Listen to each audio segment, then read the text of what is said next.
Mr. Fix-It is here to take on your DIY dilemmas. Text or WhatsApp to 083 3010 103. Mr. Cloonan, how are we feeling today? Feeling very, very good. And, you know, sometimes I'd come into studio and your last topic would be something very sad or, you know, and you have to come in and be upbeat. And in fairness to you, it's a tribute to you that you can move seamlessly from something very tough and hard to discuss, and then you have to go back to something that's a bit more lighthearted or whatever. But for once, it's kind of a seamless transition, you know, from the superstar that is Brad Pitt to the style icon and handsome devil that is Brian Cloonan. So for once, it's a kind of a seamless transition. Yes, you think so, yeah? Will we have a listener vote on that? Oh, please do. Yeah, I didn't see a crowd outside the Midlands 103 studios today. You weren't brought in by helicopter. Just to be clear, I'm only here once a week. You're here all the time, and there's never a crowd for you either, Will. There have been. Outside the courthouse. I was just going to say, bailiffs do not count as a crowd. No. Okay, let's get down to business.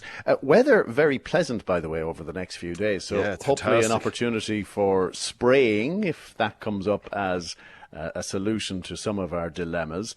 But we'll begin with Marie in Portarlington, who says there's masking tape on her PVC windows, and they've been stuck there since the summer of 2024. Oh, no. So it's a bit like moving concrete now. Nothing can get it off the windows, and it's really annoying.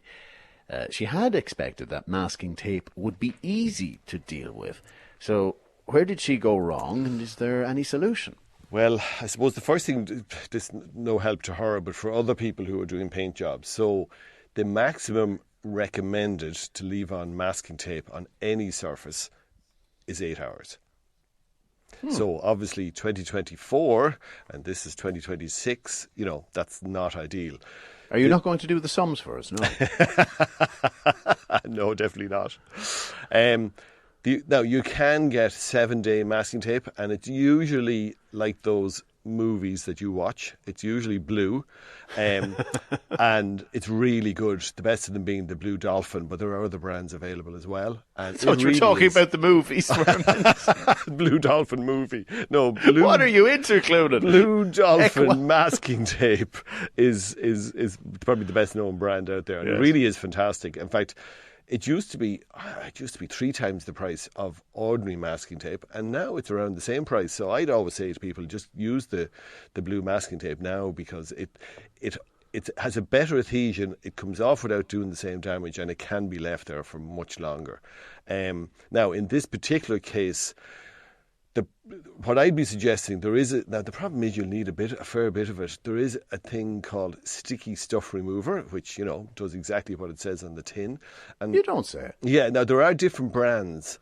So some of them say sticky tape remover or whatever. The sticky stuff remover is in a gel. It's an aerosol, but it sprays out as a gel. So in this particular case, and this is the thing we get this time of the year, you'll get it once a week in the shop with people having this very same problem as this caller is. So you will spray on the sticky stuff remover, and then you'll get some cling film and you'll pat it on. And because the sticky stuff remover is a gel and it's wet, the cling film will stick to it. You know, you will manage to keep it in place. And now you can leave it for a few hours. If you didn't do that, particularly on a warm day, it would dry out and it's not going to work. And if you only leave it on for a few minutes, it's not there long enough to penetrate through and soften everything up. But when you cover it in the cling film, you leave it for a couple of hours and it's working away and working away and working away.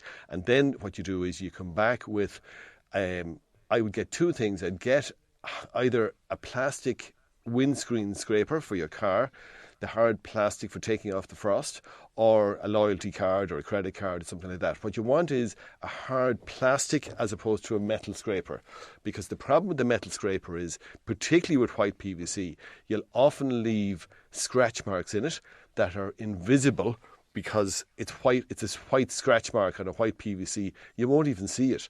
But the problem is, in a couple of months' time, when all those scratch marks fill in with dirt and dust, you will see them, and they're hard to clean out afterwards.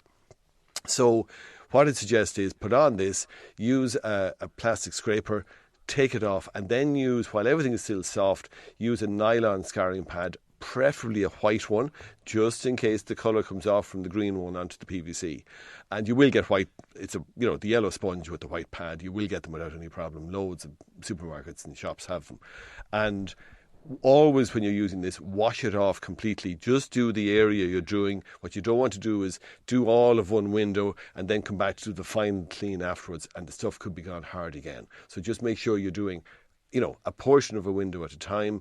And I suppose what you'd probably do is just pick the worst area, do a test area, make sure it's working. And if it's working, then you have set the parameters for the length of time you need to leave it. Sometimes an hour is enough, sometimes 2 hours is enough. You might need 3 or 4 hours.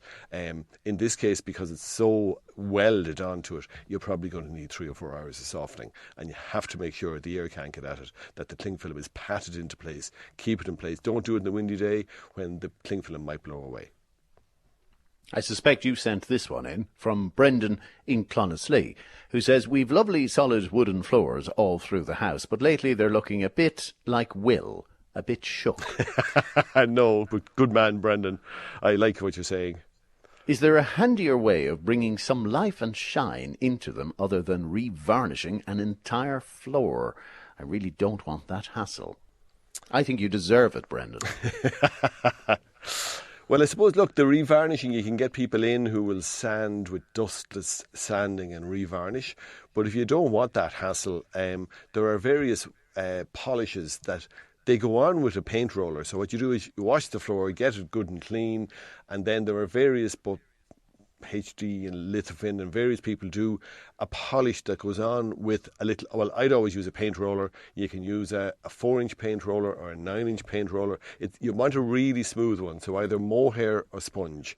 So it's not like the real fluffy emulsion paint roller. The mohair is super fine. The sponge is really, really fine. In fact, to me, it really depends how bad it is. If it's in bad condition, the mohair will put on a little bit more, which will mean that it will look the better of it long term. The sponge will give a finer finish. So sometimes you're better off first coat with the mohair, second coat with the sponge. But if you get an ordinary 4-inch or 9-inch roller, stick a brush handle into it, you'll actually fly through it really quickly. It's really important then to leave it to dry. So most people do this last thing in the evening, or they might do it if they're going off for the day, going to work for the day. They could do it first thing in the morning. It'll be dry to walk on in stocking feet, or just not ordinary shoes are fine, but just not hobnail boots, because it takes 48 hours to completely cure. But it's dry in a few hours and dry to walk on within 6 or 7 hours. And then the following day you're going to give it a second coat. But if you can imagine, if it's the hall you're doing and you walked in the front door of the hall, your first coat would be up and down, away from the front door, up, down, up, down, up, down. Your second coat then are going to go right, left, right, left, right, left. And that's to make sure you've gotten a really even finish. And the last thing you could do in the case of the hall, if you were doing the hall, if you were to put, so in the case of a hall, your traffic area will always be down the centre and then in front of each doorway. So if you wanted to build up an extra coat, you could just do those areas first and then 2 coats over the whole thing. And now you'll have 3 coats on the traffic areas, which were the worst condition, and only 1 or even 2 coats, but even 1 coat might do you on all those non-traffic areas. So you'll use less varnish. And if it was a case that you were trying to do it when people are around, if you had the coats just going down the centre, people could still walk down the edges and step over the bits that they need to avoid. 083 30 10 103. Text or WhatsApp powered by Lamb Brothers Toyota in Tullamore. Lots of time to pick Brian's brain from now until 11. Mr. Fixes with Brian Cloonan. Call 0818 300 183 and put our toolman to the test. Nancy in Athlone says her stairs and landing have wood chip wallpaper, which has been painted over many, many times. And she's wondering, is there a way to cover it without stripping the wallpaper off? Because she imagines that wouldn't be an easy job. No, it's not going to be an easy job. By the way, Mr. Fix with Brad Cloonan. I think, can I ask you to change that? Just change it to Mr. Fix with Brad Cloonan. I think that's what I'm going to do. I'm going to try. I think we can change your name quite easily. That's not the difficulty, Brian. So wood chip, for those of people who don't know what wood chip is, wood chip, I'd say from the 60s, maybe even into the 70s, but I'd say mostly the 60s, wood chip was a wallpaper which had tiny little flecks of wood chips embedded in the paper to give it a almost like a measle effect. So the whole thing, and the idea was that if you had bad walls, if you had uneven walls, you put this on and it kind of covered up everything. And then it came in plain white and you painted it over with whatever colour you wanted. So now, it was usually only supposed to be used when the walls were in bad condition, but then it became popular and people used it all over the place because it looked, if you were in the 60s, it looked modern. And of course, it doesn't look modern anymore. So there is no way to make it smooth. The only way to take it off, the only way to do that is take it off. And remember, the wall behind won't be in great condition probably because, it was probably covered up for a reason. Really, the best way to take it off is to get a wallpaper spiker. And a wallpaper spiker is almost like you hold it like a paint roller and you run it up and down the wall like a paint roller. And it has hundreds of little spikes. It looks like something that might be used in 50 Shades of Grey to run up and down someone's back. But it makes hundreds of little holes in the wallpaper, and you don't run it, you only run in one direction and once. And the idea is that you leave hundreds of little holes in the paper, and then you hire out a wallpaper steamer, and then you run the steamer slowly down, and the steam now goes in through the little holes and melts the paste that's keeping it on the wall. And you'll probably successfully take it off in sheet form, as in you'll take big lumps of it off in sheet form. Now, you're probably going to have to sand the wall then behind. You have to give it a really good scrub to make sure all the paste is gone, because paint and paste don't like each other, and if you paint over it, it will flake off. So you have to make sure it's all gone. Probably best to use a primer if you're going to be painting it, because it will be hard to get rid of every last bit of paste out of the pores of the plaster. So by using a primer, then it will stick to it without a problem. And always get the primer tinted to the colour that you're going to paint the wall with, and your job will be much easier. But it is painfully slow. But having said that, it's worth it because, it will look so much better when you're finished. But the spiker is vital. Back to the window with the masking tape on the frame. Yep. Would white spirits be any use? Annette and indeed a few others have suggested No, it. methylated spirits, it would be infinitely better chance of doing it than white spirits. The big problem is, if you're going to do the methylated spirits, what you'd be doing is you'd be soaking. Methylated spirits evaporates away almost immediately when you brush it on. And you might remember we said you need to leave it for a couple of hours. So what you would do is you would get, you'd probably buy a big enough drum of methylated spirits. And remember, it has a low flash point, I should say. So you don't have a fag hanging out of your mouth when you're using it, or you don't use it near any naked flame. And what you would do is soak rags or kitchen roll with the methylated spirits, put it on, and then immediately cover it with cling film. And methylated spirits is very good at breaking it down. It's just the work involved in keeping it there, keeping it moist, keeping it working away while it's softening it up.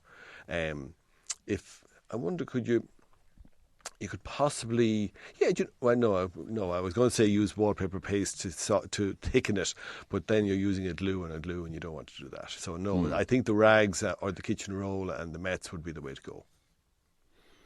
I'm reading Maureen's message from Mount Mellick, and I get the impression she lives in a line of houses, and to the rear is a wall, and there's lots of greenery along this wall, and birds are living in there. Lovely. And they're pooping everywhere. She says her little yard is covered. They even did it down the handle of her yard brush. And she can barely open the windows, maybe an inch or so, because otherwise a bird will get in, as happened one day, and it pooped everywhere. So these birds, whether it's inside the house, outside the house, they are obviously very dirty. And she's wondering if there is anything she can do, because yesterday a massive streak of poop went right down the glass of her back door, and she's becoming quite stressed. Yeah, I live with rooks. That's the big, like a very much bigger version of a jackdaw. And when I'm out in the garden, I almost invariably, I know they do it on purpose, they definitely crap on top of me on purpose. Because can you blame them? Almost invariably it happens. Look, there's a couple of things you can do. If you have a big area, you could get one of the flying hawks. Now, the flying hawks has a 5-metre span. It flies around in a circle in a big span. So you'd need a big space in your back garden for that. You can also get one of the hanging hawks. And a hanging hawk is a much smaller thing, but you need to hang it and move it. So you need to move it. So you probably need to make up a bracket, like with a bamboo cane or something like that, or an extension pole from a painter's extension pole that would go up nice and high. And I know somebody who had a thing, they hammered pipes into the ground and they just move it every day. So they'd have, if you can imagine, a socket, a pipe that they hammer down into the ground, and then they just put this pole in there today, and then the next day they move it to a different position, and the next day they moved it to a different position, and that worked really well because they kept moving it. But if you don't move it, the birds will work out that this thing is not real, and they'll eventually just ignore it completely. And the other thing in relation to the house, sticking a realistic picture of an owl on the inside of the glass can be quite effective at keeping them away. So Does that work? Yeah, you get mixed feedback on it, but again, move it around a little bit. Don't leave it in the very same spot. Move it from window to window, or move it from position to position, so that it's not in exactly the same position. But we do get mixed feedback, but a lot of people find, it sorts the problem short term. So if it's a case of birds flying into the glass, if it's a case of birds pecking at the window, it does seem to work once you keep moving it around. But eventually, they will work out it's not real. Okay, get yourself a head wig and see what happens. Now, another caller says they have an issue with ants, and these ants are in the vegetable patch and in the flower garden. This is from Anne in Tullamore. So, if they're in the garden, are they really worth bothering with? Yeah, so I have them in the garden and I just leave them alone, to be honest with you, because they haven't come into the house. Now, when they come into the house, it will be a different matter. I will deal with them then, and the best way of dealing with them... But if they give you the heebie-jeebies, and I assume that's why she's asking, then... And in fairness, they shouldn't really do damage in the garden. They will throw up little piles of clay or sand, but I don't think they'll attack they won't attack the flowers. I've 2 big... cast iron flower pots, and I'd say they've been 15 years in them every single year, and the flowers still thrive. So I would personally, unless they give you the heebie-jeebies, leave them alone outside. But if they come in then, or whether you don't want them outside or inside, really the best thing are the bait stations. And the bait stations are the ones where you put this thing down on the ground and you pop it open, and the bait that's in there will be carried back to the nest. So it's very difficult to use ant powder and spray and have it work effectively, because they come out, they look for food, they bring it back to the nest, and if they don't return, if they crawl over the ant powder, or if you kill it, you'll only ever kill a few of them with the ant powder or the ant spray, and the queen will just produce more. So if Will and Brian are sent out looking for food and neither of us return, she'll reproduce more and send out more, and they'll go by a different route. They work out very quickly that this powder kills them or this spray kills them, so they'll avoid the powder the next time, and they'll do like the 3 wise men. They'll go home by a different route and make sure to avoid the King Herod that is the powder. So the bait stations She are should brilliant. really just check the pub, though, shouldn't they? Yeah, exactly. Well, in our case, anyway. Yeah, exactly. Brian, stay there. 083 30 10 103. Text and WhatsApp, powered by Lamb Brothers Toyota in Tullamore. Still time to get in a few more of your questions. Now, on the agenda after 11, a big change for the National Ploughing Championship. Time to get out your calendar. Mr. Fix-It is here to take on your DIY dilemmas. Text or WhatsApp to 083 30 10 103. Also on the agenda today, Michael O'Leary is once again calling for pints before flights to be banned. And is that a good, sensible move, or does he just want to sell more alcohol on his planes? Now, Brian Cloonan is still with us from Cloonan's Hardware in Tullamore. Quick solution, if there is one, Brian, for removing ivy from a wall. So it depends whether time is on your hands. So if you want to remove ivy from a wall, it's much easier to do it when it's dead, and that would take a couple of weeks. So what you would do is you'd go to the base of the wall and you'd cut the main stems at the bottom. So you get a little saw or a crange or a loppers or a secateurs, and you'd cut a bit, and then you'd move up a few inches and you'd cut it again. And now there's no way the nutrients can travel from the roots up, and everything above the cut will die. But it will literally be a couple of months before it all becomes brown and crumbly and comes away. So if time is not in your hands, there's no easy way to do it except to physically pull it away. And then the problem is you will be left with loads of little tendrils. So tendrils are the tiny little suckers that keep the ivy on the wall, and they are impossible to remove. And the problem is if you just take them off, and if you wanted to paint the wall and you paint it over them, when they eventually die away, they will flake off, and then the paint will flake off with it. So what you do in that case is you burn them, you cook them, you get a little blowtorch, and you just run along. Now, you're not trying to burn them off. You're just setting fire to them. So you're waiting for dry weather, and all these tiny little tendrils are like tiny little bits of kindling on the wall. And when you run a blowtorch over it, it will go on fire, it'll burn, and then it'll turn to ash. And, of course, then you can wash it off without any big deal. And always, but particularly in this job, so you're waiting for dry weather for the burning, and then wait for wet weather before you power wash. Because when that kindling that has turned into ash is wet if you get a nice wet rainy night and then you power wash the next day, it will definitely come off a lot easier than if it's bone dry. And the same thing always applies. If you're going to power wash anything, wait for a period of wet weather. It will always make your job a lot easier than trying to remove dry, hard dirt. Back to ants, this time in a polytunnel. I've used umpteen ant stations, says Dolores, but to no avail, and I'm convinced they're taking food from the stations. I've resorted to using vinegar now. Fingers crossed emojis. So the way the bait stations work is, I don't know, Anne doesn't say how long.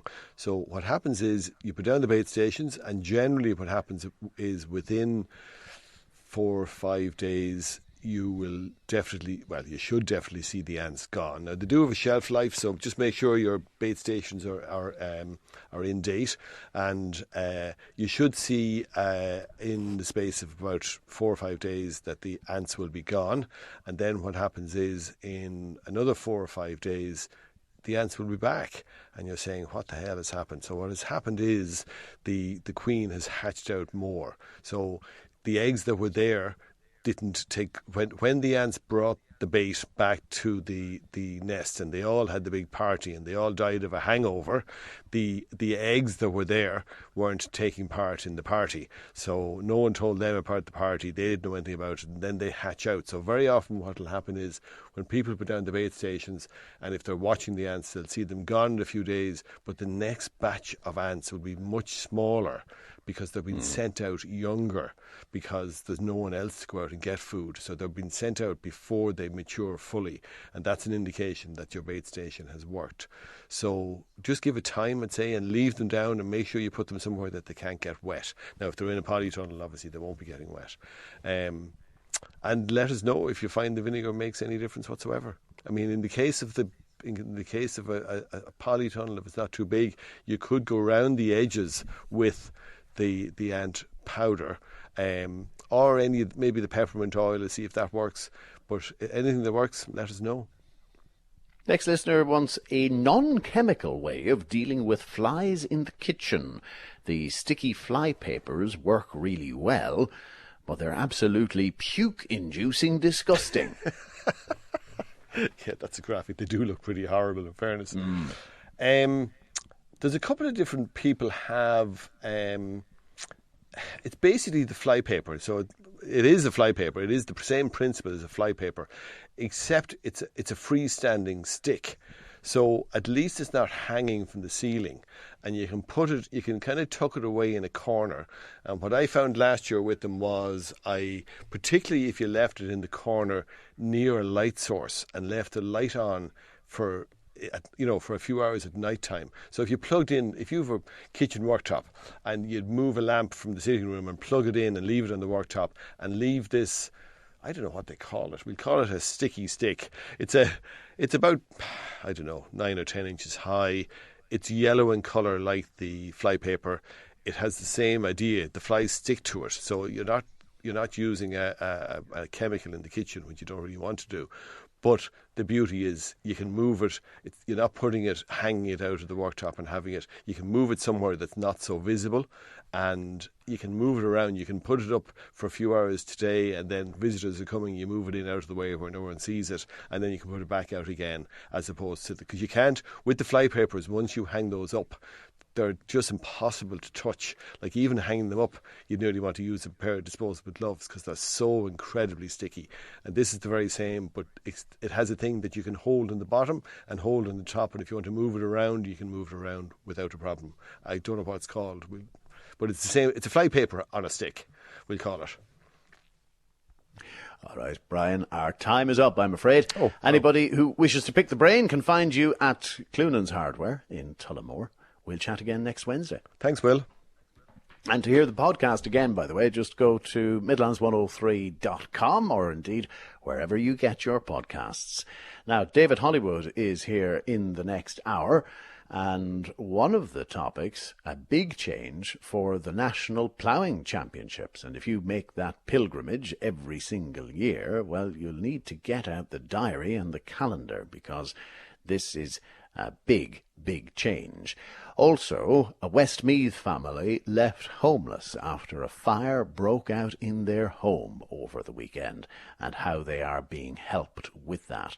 And if you're a little bit fed up of the boss, well, the best opportunity you're likely to get to change career is coming up at 11:45. I'll chat to you tomorrow from 9. Take care. Bye-bye.